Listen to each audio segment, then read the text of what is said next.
Alhamdulillah wasyukurillah wala haula wala quwwata illa billahil aliyyil azim. Alhamdulillah alladzi bi ni'matihi tatimmus shalihat. Asyhadu an la ilaha illallah wahdahu la syarika lah wa asyhadu anna Muhammadan abduhu wa rasuluh. Allahumma salli wa sallim wa barik ala nabiyyina Muhammadin wa ala alihi wa ashabihi wa man tabi'ahum bi ihsanin ila yaumiddin wa ba'd.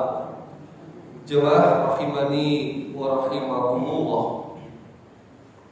Kita akan coba mentadabburi, merenungi, memikirkan, membahas ayat-ayat yang pertama kali turun atau wahyu yang pertama kali diturunkan oleh Allah Subhanahu wa taala kepada utusannya yang mulia, kepada kekasihnya yang tercinta.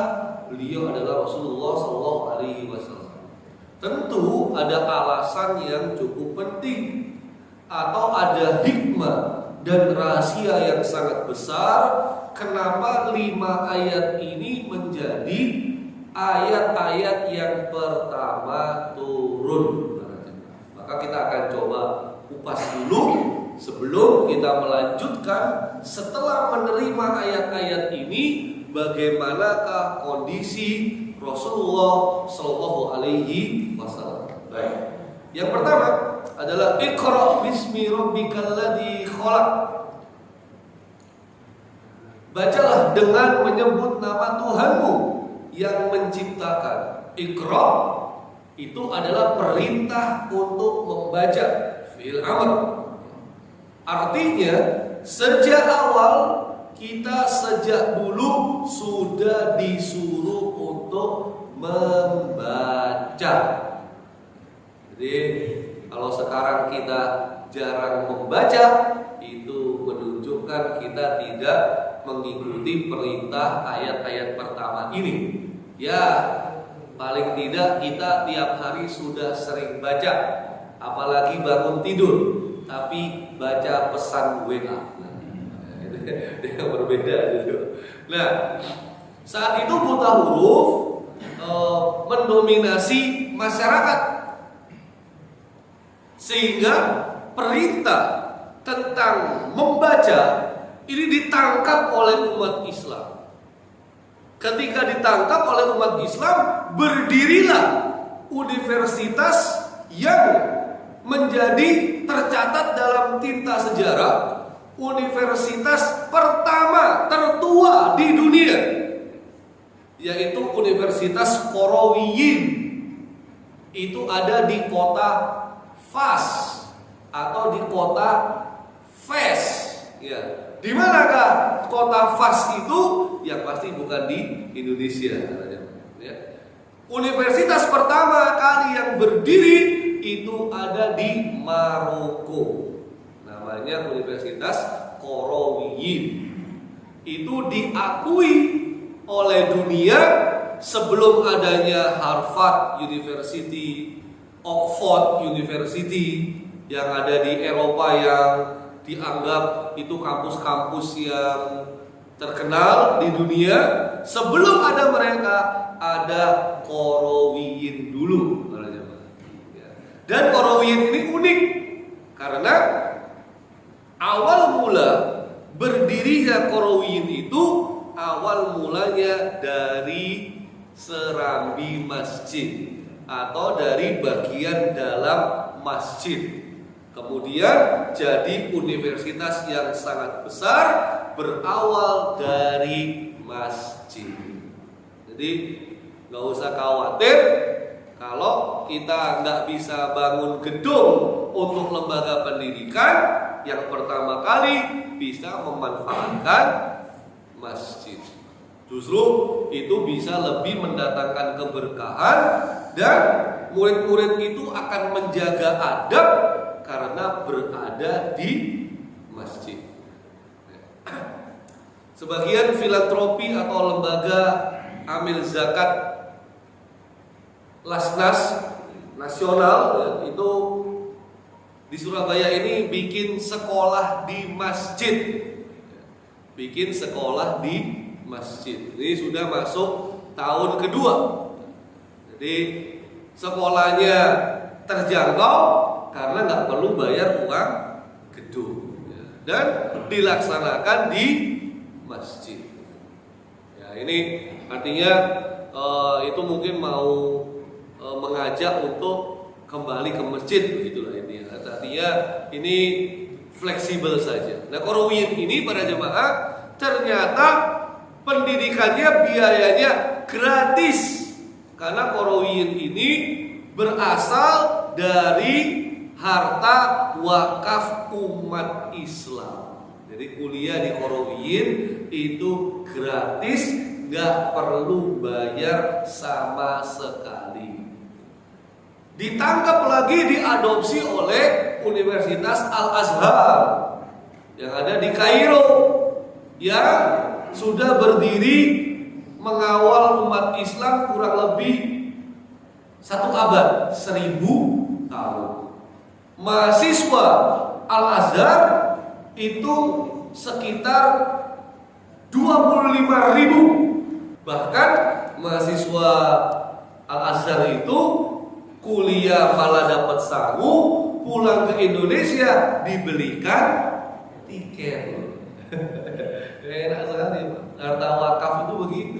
Ya. Jadi sebenarnya para jemaah, sebenarnya ya kalau kita bicara wakaf, yang kita kan kenalnya paling zakat, infak, ya, sedekah, ya. Kita sempat lupa wakaf karena kalau di masa-masa kejayaan umat Islam, wakaf itu bisa mendukung kehidupan umat Islam, menolong kaum muslimin, sekaligus mengawal negara yang selalu berkelanjutan kehidupan negara tersebut.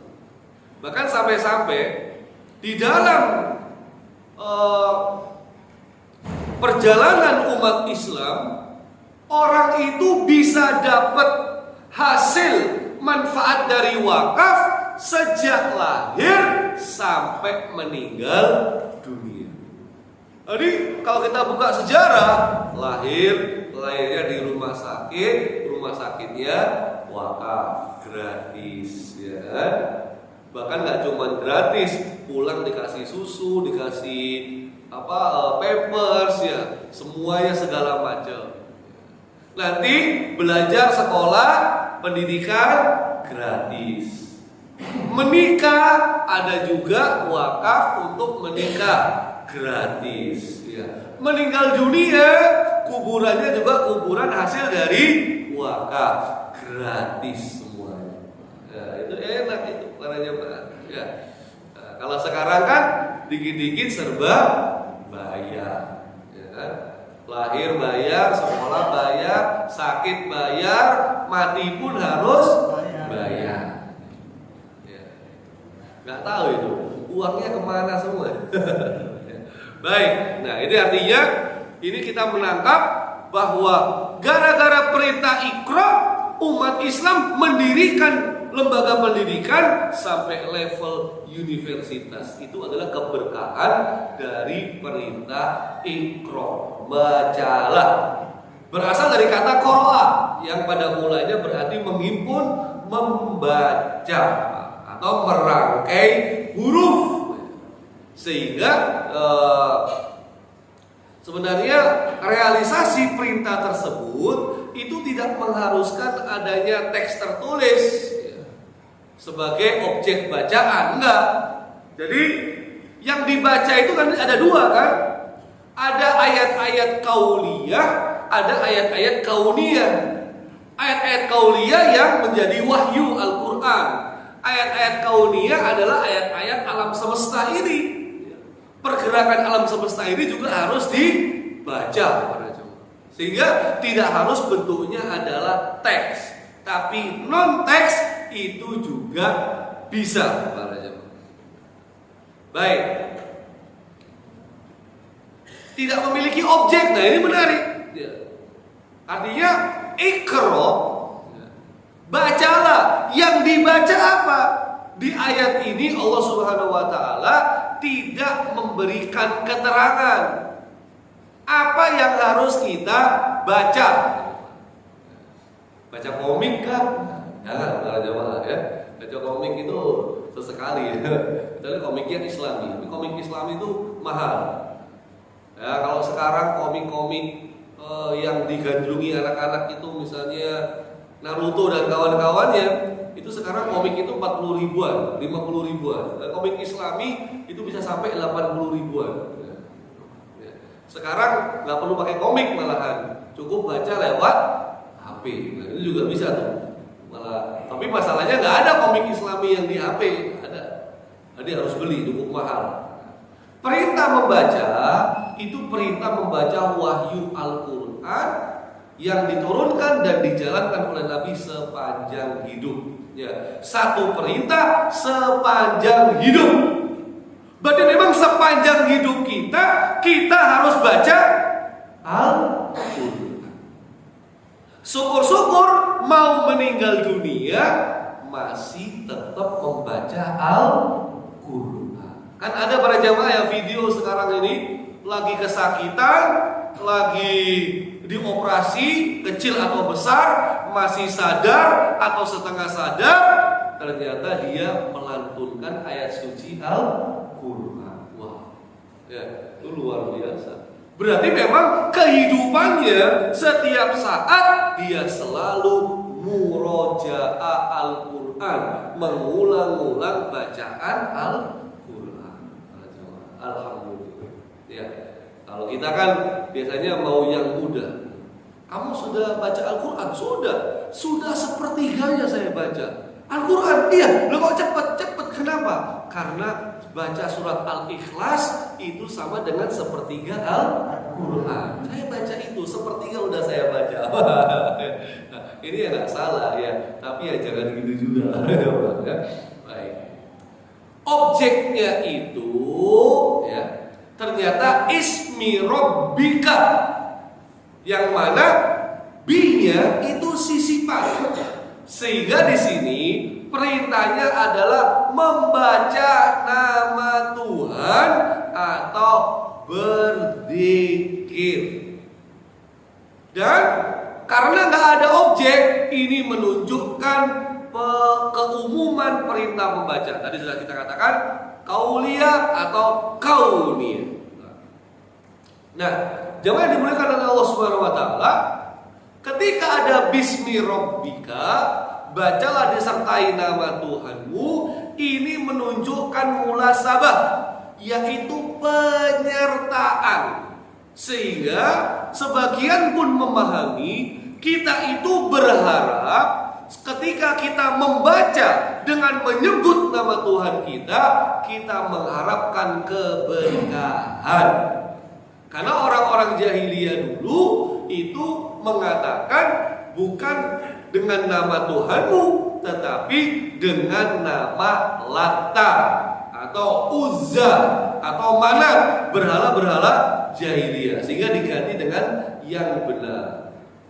Ketika bismi rabbika, ini juga upaya mengkaitkan pekerjaan kita itu dengan selalu menggandengkan mengingat namanya, supaya kita ini berbuat apa saja, sesuatu apapun, dimanapun, kapanpun, ketika kita menyertakan Allah, kita berharap bahwa pekerjaan itu kita lakukan secara ikhlas dan supaya mendatangkan keberkahan. Seperti mau mengawali sesuatu, mengawali dengan bismillah atau bismillahirrahmanirrahim. Minum. Alhamdulillah. Ikhlas dan mengharapkan barokah. Baik. Nah, juga disebut ketika itu disandarkan kepada Allah Subhanahu wa taala dan menyebutkan bismi rabbika, itu menunjukkan pada orang dari mana perkataan itu berasal, yaitu dari Allah. Ayat-ayat Al-Quran ini, ketika ayat yang pertama Iqra bismi rabbikal ladzi khalaq, ada kata-kata bismi rabbika, menunjukkan Al-Quran ini minallah. Al-Quran ini datangnya dari Allah. Jangan ada keraguan sedikit pun, karena hari ini banyak intelektual muslim yang ragu. Apalagi kuliahnya di barat, kuliahnya di Amerika, ya. Belajar kuliahnya jurusannya Islamic Studies, yaitu studi Islam, ya. Tapi di Amerika, ya. Akhirnya gimana? Beasiswa di Amerika, keren banget, gitu ya. Islamic Studies, belajar agama Islam tapi di negeri barat. Nah, ini dia beasiswa dari kampus-kampus barat. Akhirnya Islam itu disestudi, Islam itu dipelajari, tapi bukan dalam rangka supaya menjadi keyakinannya tambah mendalam, amalannya tambah optimal, ya, dan dakwah Islamnya semakin menyebar luas. Enggak. Justru yang belajar studi Islam itu rata-rata Islam cuma dijadikan studi, cuma dipelajari saja, tapi tanpa ada setelah belajar keyakinannya tambah, setelah belajar jadi amal soleh. Enggak. Ujung-ujungnya belajar studi Islam itu mencoba mencari kelemahannya Islam.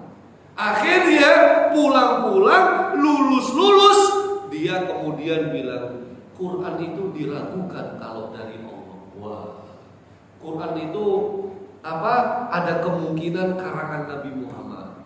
Quran itu kalaupun dari Allah, kalaupun dari Nabi, sepertinya para sahabat tidak amanah dalam mencatat, menulis, mengumpulkan, dan menyebarkan. Ada yang disembunyikan. Ujung-ujungnya gitu, Pak. Udah banyak contohnya. Lagi rame, ini ada profesor doktor dari Amerika, ya. Namanya beliau Mun'im Syiri. Namanya udah Islami banget nih, ya. Ini orang pesantren awalnya, kuliah di Amerika, profesor kemudian. Dan jurnal ilmiahnya, tulisan ilmiahnya banyak sekali. Tapi rata-rata malah ujung-ujungnya meragukan otentisitas Al-Quran. Dilawan, Pak, sama sekedar masih kuliah S2 di Mesir. Masih kuliah S2 di Mesir, S1-nya jurusan keyakinan dan pemikiran. Nah, dilawan, Pak. Hebat banget ya. Profesor dilawan sama masih kuliah S2. Ya. Tapi yang Mesir membela Al-Quran, yang ini meragukan Al-Quran. Netizen lihat, kamu tahu dirilah, profesor kok dilawan. Jadi gara-gara gelar, ya, orang itu jadi meragukan. Makanya Pak, kita kalau bisa jadi profesor semua dari Masjid Al-Ikhlas ini, Wonosari itu, ya. Karena kadang-kadang gelar itu, ya itu bukan tujuan kita, tapi terkadang itu sebagai sarana, ya. Orang itu bisa meyakini, bisa mempercayai apa yang kita sampaikan hanya dengan melihat gelarnya. Para ulama itu juga sunnah, ya. Sunnah khotib Jumat itu memakai, berhias diri, memakai atribut atau memakai pakaian yang menunjukkan keustadannya atau menunjukkan dia itu sebagai penceramah, sebagai dai, sebagai khotib. Jadi ya nggak boleh biasa-biasa, harus berbeda karena dia yang tampil di depan. Karena orang awam itu nggak perlu melihat ilmunya kadang-kadang, dia alumni mana, pesantrennya di mana, kuliah di mana, nggak perlu lihat pakaiannya saja, udah wah ini, langsung dipercaya. Itu ada sunahnya, ada sunahnya memang begitu. Artinya kalau tampil di depan, ya harus menyesuaikan.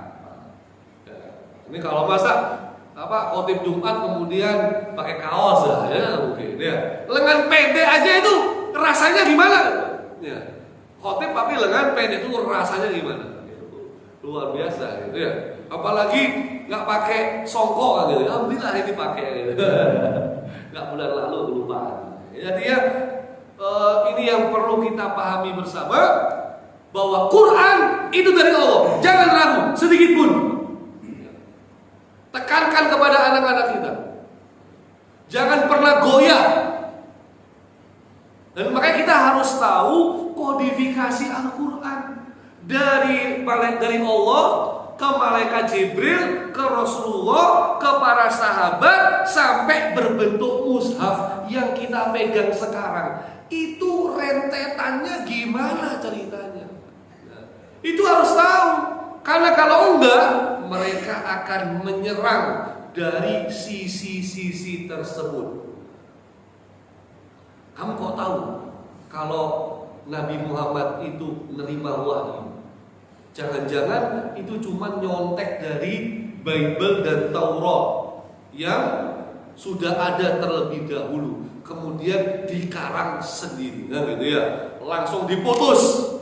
Nabi Muhammad itu ummi, nggak bisa baca, nggak bisa tulis. Oke, gitu ya. Diserang lagi. Kamu kok tahu kalau Quran yang sekarang ini kamu pegang ini benar-benar sebagaimana yang dilafadzkan atau yang diwahyukan, yang diucapkan oleh Rasulullah SAW. Ya, Syiah menyerang sahabat itu nggak amanah. Quran itu sebenarnya ada 17.000 ayat.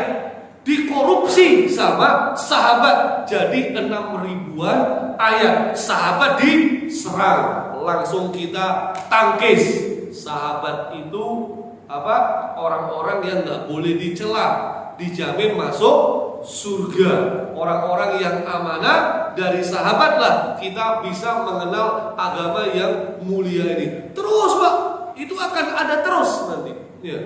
Di zaman siapa kodifikasi Al-Quran? Di zaman Utsman. Utsmannya diserang. Apa Utsman diserang? Utsman ini ternyata nepotisme. Wah, mulai. Udah begitu ketika jadi khalifah umurnya sudah tua. Banyak sahabat lain yang gak cocok sama Utsman. Terbukti di zaman Utsman itu ada pemberontakan sampai Khalifah Utsman terbunuh. Ini menunjukkan mushaf Utsmani ini diragukan. Tangkis lagi harus itu. Karena kalau nggak gitu, kita akan mudah diombang-ambingkan. Sehingga mari kita iqra, banyak membaca. Baik. Jadi kalau ada yang menolak Al-Quran, menolak yang beliau bawa, hakikatnya dia telah menolak Allah, walaupun dia ngaku Islam. Ini hati-hati. Rabbika itu artinya Tuhanmu. Dia seakar dengan tarbiyah, dan kemudian Allah lah yang melakukan tarbiyah, yang meningkatkan kefahaman seseorang untuk menolak Tuhan-Tuhan yang lain, yang orang-orang musyrik itu.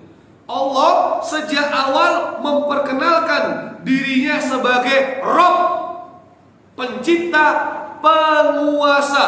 Cuma Dia yang memiliki otoritas sepenuhnya.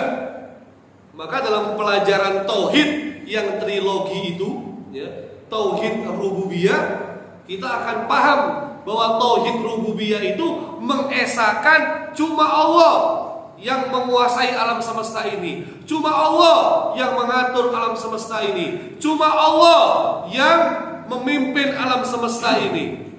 Selain Allah nggak ada, cuma Allah yang menguasai semua alam semesta ini.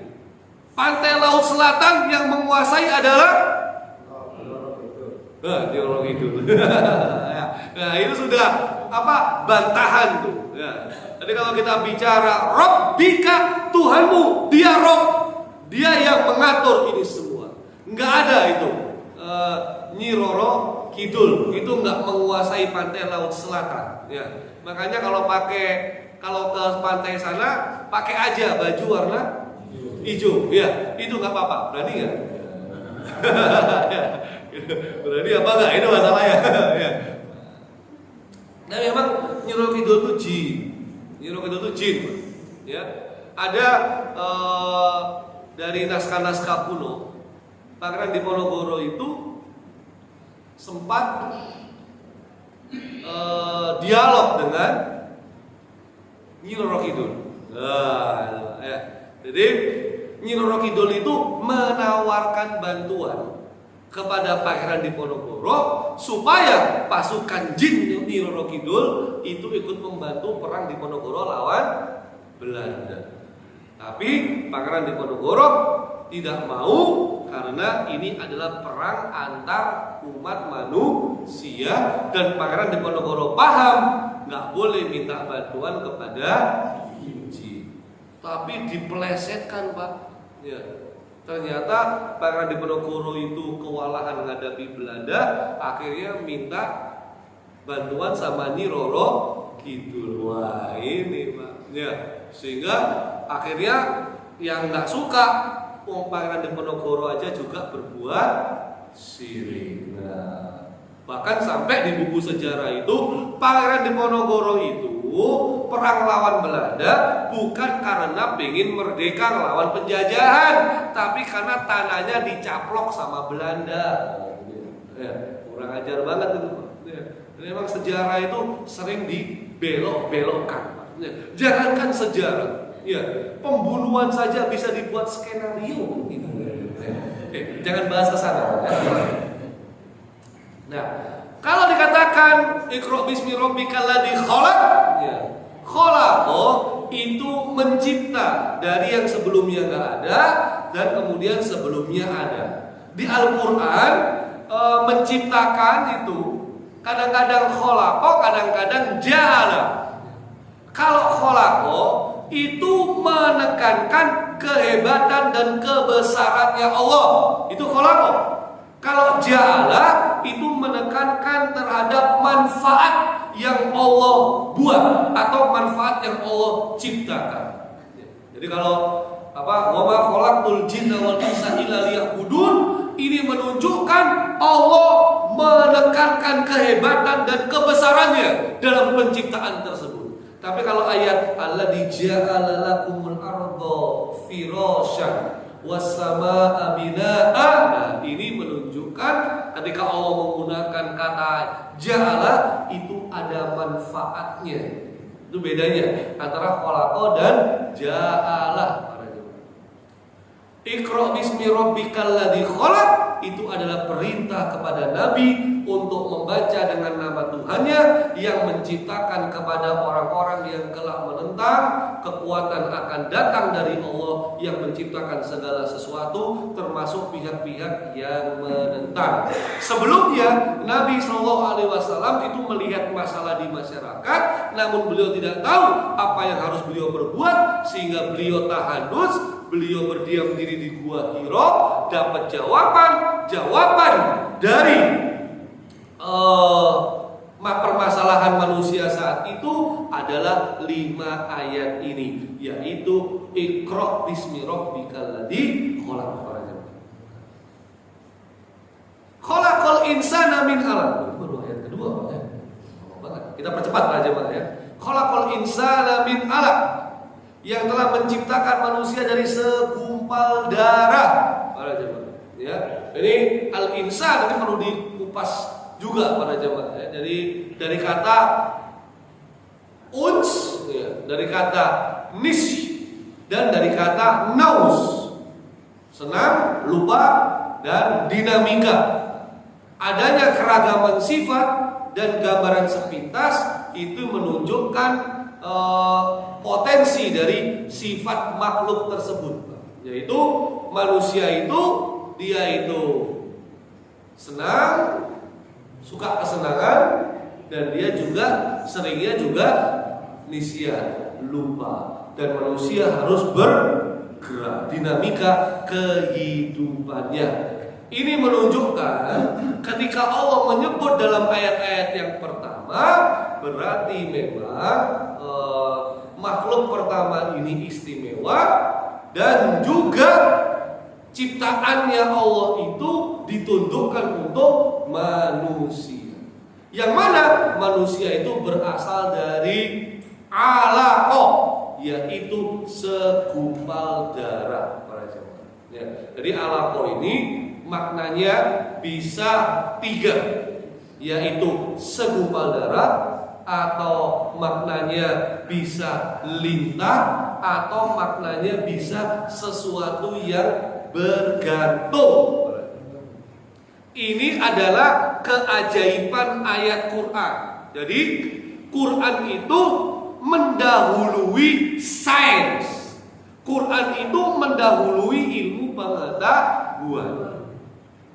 Kan kita paham manusia itu awalnya dari air. Saya mau nyebut nggak enak ya. Air titik-titik. Nah, yang kemudian membuahi sel telur, kan gitu ya. Dari sel telur itu kemudian jadi segumpal darah, kemudian segumpal daging, kemudian ditiupkan roh, kan begitu. Nah, Iqra yang kemudian manusia itu dari alaqah itu maknanya 3. Dia bisa segumpal darah, benar menurut ilmu pengetahuan. Dia bisa berbentuk lintah, benar juga menurut ilmu pengetahuan. Nah, karena kan kalau kita lihat videonya para jamaah ya, buka aja di YouTube tentang air yang masuk membuahi sel telur itu, ya itu kan apa bentuknya seperti lintah. Embrionya tuh seperti lintah. Nah, kemudian dia bergantung, ya dia bergantung nih di sel telur. Jadi apa yang dibuktikan oleh penelitian ilmiah hari ini 1400 tahun yang lalu, Quran sudah menjawabnya. Ini menunjukkan Quran itu bukan karangan manusia, tapi berasal dari Allah. Banyak dokter ilmuwan yang masuk Islam gara-gara ayat tentang penciptaan manusia. Baik, makanya nggak boleh membatasi kelahiran, hukumnya haram. Semua sepakat. Ya. Tapi kalau merencanakan kelahiran, hukumnya boleh. Ya. Nggak boleh membatasi punya anak. Tapi mengatur lahirnya anak boleh. Membatasi tidak boleh. Gak boleh 2 anak cukup, tapi 2 anak lebih itu baik.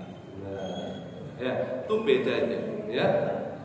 Jadi, jangan 2 anak cukup, tapi 2 anak lebih itu baik. Berarti anaknya lebih dari 2 itu baik. Yang penting jangan istrinya yang lebih dari. Iqra wa rabbukal akram, para jemaah, kita habiskan ayat ini ya. Saya kami tanggungan. Bacalah, dan Tuhanmu lah yang Maha Pemurah. Nah, disuruh ngulang-ngulang baca kita itu para jemaah. Sehingga ada beberapa pendapat ya. Perintah pertama Iqra yang ayat pertama itu untuk Rasulullah, Iqra yang ayat ketiga itu untuk umatnya. Ada pendapat lain, yang pertama yang harus diulang itu bacaan sholat, atau yang kedua di luar sholat. Ada pendapat lain, Iqra yang pertama itu belajar, Iqra yang kedua itu mengajar. Kita itu disuruh banyak baca, tapi kita males baca. Senengnya nonton Freddy Sambo. Nggak selesai itu ya. Al-akram dari kata karoma, memberi dengan mudah, tanpa pamrih, terhormat, mulia, dan lain-lain. Karim dalam Al-Quran para jamaah itu diulang-ulang 27 kali dengan 13 objek. Jadi banyak banget ya.